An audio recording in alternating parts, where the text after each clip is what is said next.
right, welcome in. Solo on this. I'm grinding this weekend, putting my final touches on what I think is going to happen in the first round.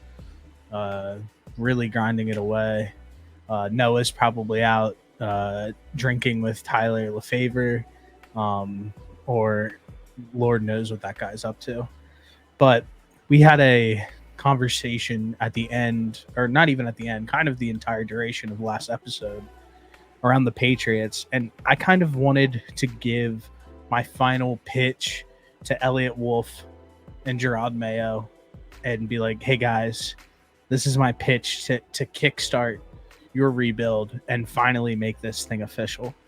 So I guess the first thing that we've kind of seen in the discourse throughout this offseason cycle is the Patriots are taking quarterback at 3.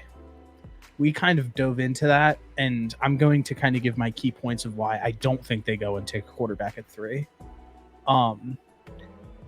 The way that free agency went for them didn't speak to me that they were really focused on bringing in a rookie quarterback to give him a situation to elevate him. They kind of shuck out on Calvin Ridley.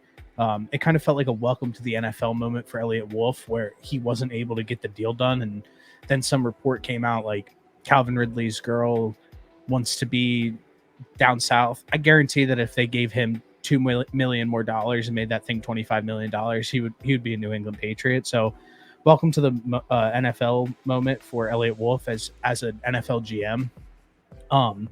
Next, did not seriously pursue Christian Wilkins, which was shocking because they just had so much money, and I thought that they would want to build to that add to that defense. So the next thing that I kind of have to touch on too is the overall state of the team. They have like a pretty weak team. I know everybody was pretty high on Christian Gonzalez, but he didn't play in any games. He played in 3 or 4 games, got hurt. He showed flashes, but as of right now, we don't really know what he's going to be in the NFL. So I think that it's pretty safe to say that we can't give a full analysis on that yet. Their edge rusher, Matt Judon's getting older. They don't have a good O-line, and on top of that, they don't have a left tackle. And they don't even I'm not a big believer that you need to have a true dominant number 1 wide receiver, but when your receiving core is as weak as theirs is, it's definitely a red flag. And there's not even guys on there that we can feel comfortable with them just being a security blanket and making those catches, those easy catches to kind of elevate that play and give like a safe floor. Next thing here is there's zero secret whenever you take a quarterback in the NFL draft that your like time clock starts ticking. So my first question then would be to them is, what do you guys really gain from taking quarterback at 3 and automatically putting your jobs on a timeline? Because at this point, if the quarterback doesn't work, it's your guys are going to lose your jobs. It's pretty plain and simple, honestly, at this point. And I guess when you look at it, they've had this job for 6 months.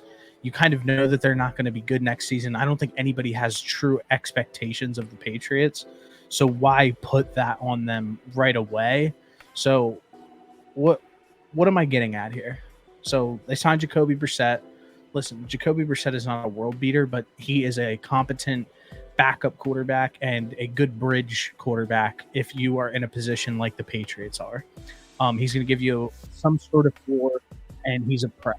So what do the Patriots do? This is what I think they should do. Trade out of the pick. Get 3. So I guess kind of what you sit here and think is like, well, you have to have a partner to make that trade with. This is low-hanging fruit. Everybody's been talking about it, but the Vikings have the best package on the board currently. So that's no secret. So what my next thing is, what does this trade look like? Patriots give up 3 overall. They acquire number 11, 23, and the Vikings first for next season. Now, this automatically gives the Patriots a ton of flexibility, not only in next year's draft where they'll have two first-round picks, but this year's draft where they'll have 2 first-round picks and pick number 34 and have an opportunity to take 3 players kind of at the at the beginning of the first, the end of the first, and then the top of the second. So instead of going and thinking about next year's draft, let's go into what this year's draft could potentially look like for them. So they would have pick number 11.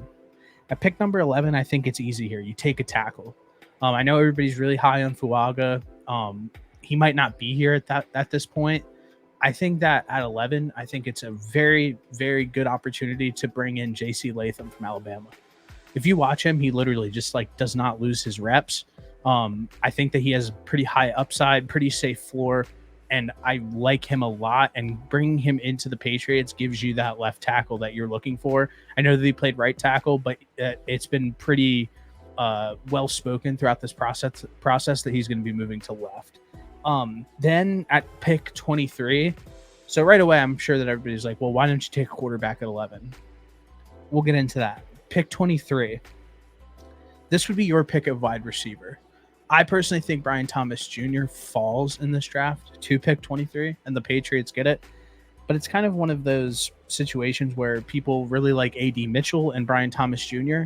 Those guys, when I look at them, I don't love either of them, but I think that they have the most potential to actually kind of have like that number one wide receiver mold. I think Brian Thomas Jr. might be a little bit of a stretch. A.D. Mitchell, if he kind of comes on a little bit better than what people are thinking, I think he could be a number one wide receiver, even though I'm not personally high on him. I could at least see that and hear it out and accept it. So at pick 23, let's take, like I said, pick of the litter at wide receiver. Lastly, you have the 34th pick. What I've personally been mocking and what I'm going to have in my final mock is I think that J.J. McCarthy is this year's Will Levis. I don't understand why there's so much smoke around Tim and why everybody's gassing him up so much. All I remember is the exact same thing was happening with Will Levis at the end of last season.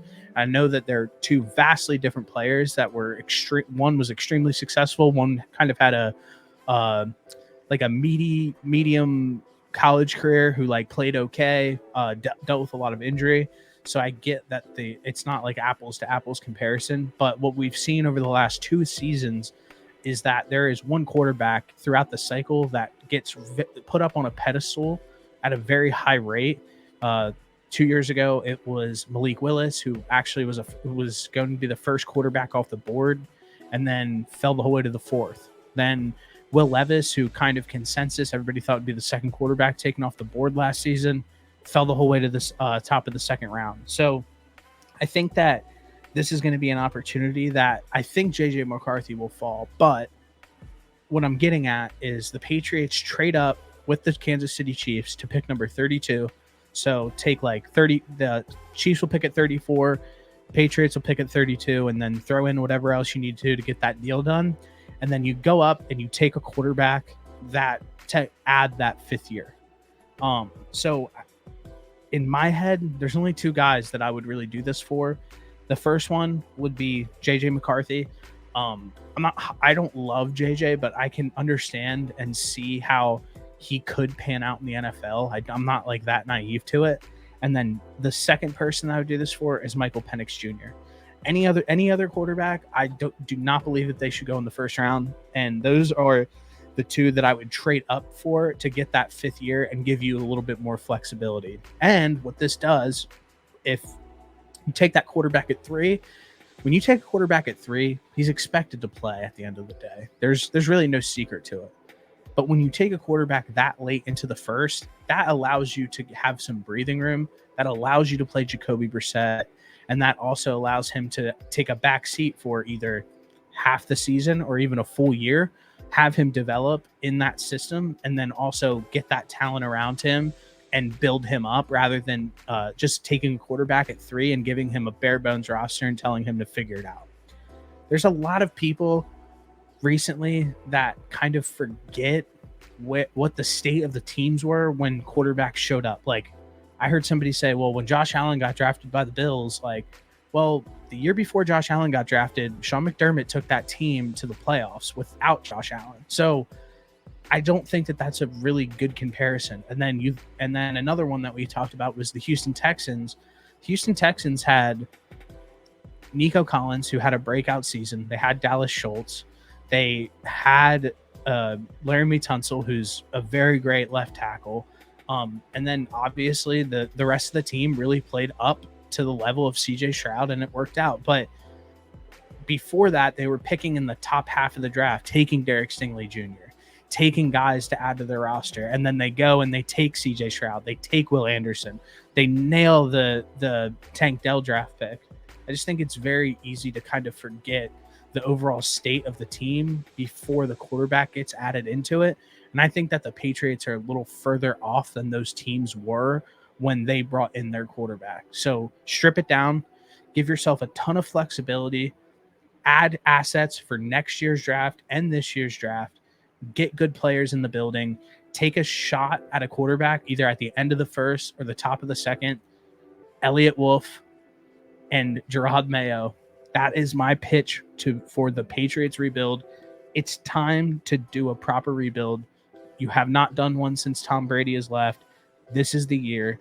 Get those assets, set up for the future. You guys are not in a position to win this season, and that is what I think the Patriots are going to do on Thursday night at the NFL draft. And I just had to get that out because I was sitting around this afternoon kind of trying to shape out my board and my final first round and see how it plays out. And the way that I'm looking at it currently is I just don't see how the Patriots are not trying to move out of that 3 overall pick. It would be the best possible thing for that franchise. So that's all I got. I just had to pop on here quick today, throw this up and get something out. NFL draft's a few days away. I'll have my mock out on Twitter. We'll probably go over it the day before the draft, or I think we might move back until after the first day of the draft this week so we can kind of react to the first round. So I will have my mock out on social media. Follow me on Twitter, the Stevie Boris. I'm putting mocks out there pretty heavily, but I'm trying to really round out that first one. And kind of what I have currently is Caleb Williams, Drake May, and then that 3 pick Patriots trade back, Vikings come up and take Jaden Daniels. All right, draft season's almost over. Thanks for watching. Peace.